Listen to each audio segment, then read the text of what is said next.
Our nation is falling behind in the manned space flight arena, and if we continue down the path we are on, the U.S. will have to rely on former enemies to ferry our astronauts into space. NASA needs a larger budget to compete, and the benefits of NASA are the spin-off technologies from such a robust space program.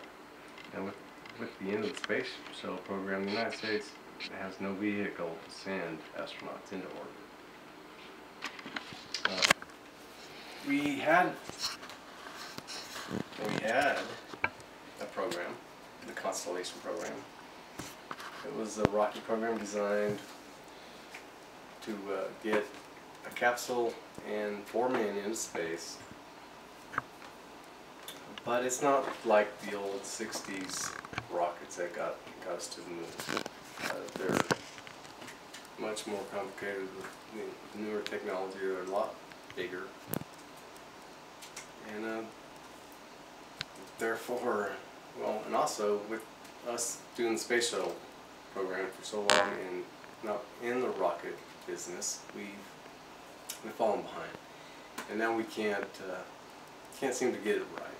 We keep going into overruns, cost overruns, budget cuts, and finally President Obama has decided to cancel and completely cancel. They're going to continue to work on other technologies, and maybe one day we'll have a rocket. And they're saying maybe 2020. There is no timeline on it. So that leads us to have to pay other nations to get our people in space. Now, according to John Millis, a doctor that works over at NASA, right now we're paying about $53 million. We paid this year an 18th. They paid almost $1 billion to Russia for 12 flights. That's a lot of money that could have gone into NASA, into that program. And if we continue to do this, we'll never get back on top. NASA is kind of going in a different direction. They're not really concerned for some reason about manned flights. They're focusing on rovers and robotics and unmanned exploration. This has benefits. There's technologies that come from it, and they're just too numerous to mention here. David Stites he works for NASA, and he has a website in NASA, and it's called NASA Spinoffs. It's about the technologies that they have created, and in turn it has boosted the economy, given people jobs, helped in the medical field. There's really too many to mention. It goes from the medical field all the way to environment and agriculture even. But with the $18 billion that they have, it's not even 0.5% of what the U.S. budget is. Back in the 60s, they had about 5% budget of the U.S. national budget, and now the cutbacks have really started to take a toll.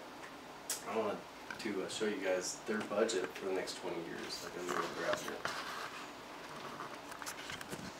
If you can see it, you probably can't see it. It's kind of hard for me to even see it, but this is a 20-year program budget. It was created, looks like, in 2009. Here's the millions of dollars that are spent. This program here is at the bottom here. This is your aeronautics or basic aviation program. That's what they get. This was the space station, the space shuttle, the space shuttle program. And you see it was canceled here. And this is the International Space Station program. And as you can see, all these programs are tailing off and losing money throughout the years. The only one that is gaining money is the robotic and rover programs, the unmanned stuff. this little tiny one here is the human exploration. And you can see it just goes down further and further. Now, Charles Bolden, he's a NASA administrator, has basically said because of cost overruns and the different competition out there, different private sector companies that are starting to come online, that it just doesn't make sense for NASA to put so much money into a rocket program when they can pay a private company to do that kind of work, to get supplies and men out to the space station. And according to Mr. Bolton, he thinks that NASA's main goal and direction is still going to be reaching out into space further and further, but with robots, basically. And now, in conclusion, that pretty much sums it all up. That NASA needs money to compete, and the benefits of it are, they just outweigh the cost. The financial benefits that the economy will get, the medical benefits from the technologies, there's just so many benefits that we have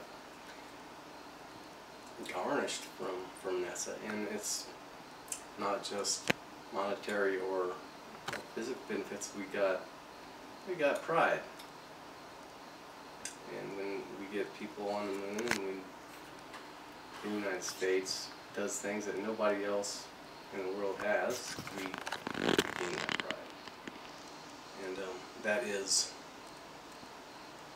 I think, very important in this country that we are lacking. So, more money into NASA is going to give us more money in the economy.